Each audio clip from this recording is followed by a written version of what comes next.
Hello friends, आज की class में हम लोग क्लास 10 का चैप्टर ट्रिग्नोमेट्री का एग्जाम्पल नंबर 4 करेंगे। लेकिन उससे पहले अगर आपको मेरा वीडियो पसंद आता है तो प्लीज उसे लाइक, शेयर एंड सब्सक्राइब करना ना भूलें। तो चलिए देखते हैं कि हमारा एग्जाम्पल नंबर 4 क्या कह रहा है। In a right angle triangle ABC, right angle at D, if tan A is equals to 1, then verify that 2 sin A cos A is equals to 1। देखिए हमें क्या बताया गया है कि हमें एक राइट एंगल ट्राइंगल दिया गया है जिसका जो राइट एंगल है यानी कि जो 90 डिग्री है वो हमारा है B पॉइंट पे। तो हमने एक ट्राइंगल ले लिया ABC, जहाँ पे B पॉइंट था वहां पे हमने इसको लिख दिया 90 डिग्री। देखिए हमें क्या दिया हुआ है, जो tan A है वो 1 है। देखिए यहाँ पे tan A दिया हुआ है तो हम ये जो हमारा एंगल है वो यहाँ पे नहीं मानेंगे, क्योंकि अगर यहाँ पे हमने मान लिया तो वो हमारा tan C हो जाएगा। इसलिए जहाँ पे A पॉइंट है वहीं पे हम अपना एंगल को मानेंगे। अब हमने यहाँ पे अगर अपना एंगल लिया है तो हमारा परपेंडिकुलर और बेस जो है वो चेंज हो जाएगा, यानी कि जो इस एंगल के अपोजिट वाली साइड है अब हमारी परपेंडिकुलर हो जाएगी और जो AB है वो हमारा बेस हो जाएगा।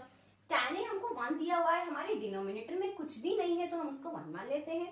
और जो tan A होता है वो हमारा होता है परपेंडिकुलर अपॉन बेस। परपेंडिकुलर हमारा BC है और बेस हमारा AB है, यानी कि हमारा जो परपेंडिकुलर हुआ वो हुआ 1 और जो बेस हुआ वो भी हो गया हमारा 1। देखिए हमने एग्जांपल नंबर 1 में बताया था कि हम यहाँ पे कांस्टेंट k ले लेते हैं, लेकिन अगर हम यहाँ पे नहीं भी लेते हैं तो कोई फर्क नहीं पड़ेगा, क्योंकि जब हम साइन और कॉस की वैल्यू सॉल्व करेंगे तो वो k और k कैंसिल आउट हो जाएगा तो हमारी वैल्यू वही आएगी, इसलिए हमने यहाँ पे नहीं लिया। अब हम क्या करेंगे, देखिए अगर हम साइन और कॉस की वैल्यू निकाल लें तो हमारी जो प्रूविंग है वो सॉल्व हो जाएगी। साइन ए कॉस के लिए देखिए हमको हाइपोटेन्यूज की जरूरत पड़ेगी, इसलिए हमने इस ट्राइंगल से हाइपोटेन्यूज की वैल्यू निकाल ली। तो इन ट्राइंगल एबीसी देखिए हम कैसे निकालेंगे, बाय पाइथागोरस थ्योरम। तो पाइथागोरस थ्योरम हमारी कहती है हाइपोटेन्यूज का square is equals to perpendicular का स्क्वायर प्लस बेस का स्क्वायर।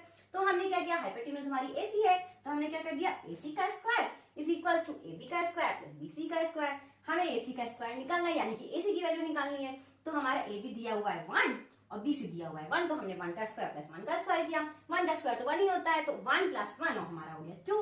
देखिए यहाँ पे स्क्वायर लगा है, स्क्वायर अगर राइट हैंड साइड जाता है तो वो अंडर रूट में हो जाता है, इसलिए हमने जो AC की वैल्यू यहाँ पे अंडर रूट निकाला तो हमारा जो AC आया वो आया अंडर रूट 2। अब हम क्या करेंगे, साइन ए निकाल ले, कॉस ए निकाल ले। साइन ए हमारा क्या होता है, परपेंडिकुलर अपॉन हाइपोटेन्यूज, और जो कॉस ए होता है वो हमारा होता है बेस अपॉन हाइपोटेन्यूज। तो परपेंडिकुलर हमारा था 1 और बेस हमारा था, सॉरी हाइपोटेन्यूज हमारा था √2, तो हमारा जो साइन है वो आ गया 1 अपॉन √2। कॉस है हमारा क्या है, बेस अपॉन हाइपोटेन्यूज, बेस हमारा है 1 और जो हाइपोटेन्यूज है हमारी √2। देखिए हमारी साइन ए की वैल्यू और कॉस ए की वैल्यू आ गई। अब हमें जो प्रूफ करना है वो हमने लिख लिया है। अब क्या करेंगे, हम लेफ्ट हैंड साइड लेंगे, तो यानी कि हम ले लेंगे 2 साइन ए कॉस ए। अब हम इनकी वैल्यूज को इसमें पुट करेंगे तो 2 इंटू साइन ए की वैल्यू है 1 अपॉन √2 और जो cos A की वैल्यू है वो भी है 1 अपॉन √2। देखिए जो √2 और √2 है वो मल्टीप्लाई होगा तो वो हमारा 2 हो जाएगा और 2 से 2 कैंसिल होके हमारा 1 दे देगा। तो हमारा जो राइट हैंड साइड है वो 1 था, तो राइट हैंड साइड और लेफ्ट हैंड साइड तो इक्वल आ गए, तो हमारा जो एग्जाम्पल था वो वेरीफाई हो गया।